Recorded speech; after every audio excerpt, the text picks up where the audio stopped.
отдел Мелочи.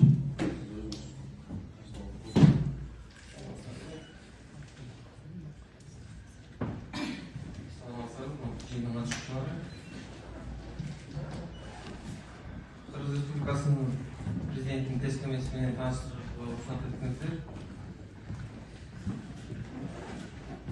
Кыргыз Республикасынын Конституциясынын 71-беренесинин жетекчилик алып, жергиликтүү мамлекеттик администрация жана жергиликтүү өз алдынча башкаруу органдары жөнүндө Кыргыз Республикасынын мыйзамынын 47-беренесине,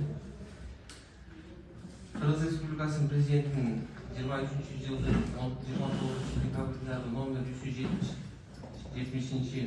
Кыргыз Республикасынын аймактарынын жана шаарлардын деңгээлинде пилоттук режимде административдик аймактык реформа жүргүзүү жөнүндө жарлыгына ылайык Жекшина Кыргызстан Ратымбекович Кыргыз Республикасынын Чүй облусунун Кара Балкаш шаарынын мэрі болуп дайындалсын.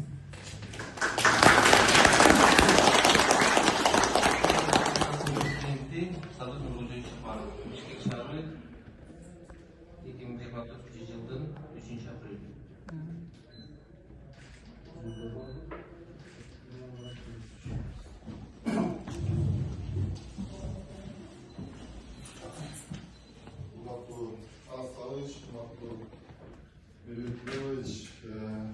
Урматтуу бүгүнкү жыйын катышуучулары, биринчиден биздин жетекчиликке президентибиз Садыр Нуркожоевичке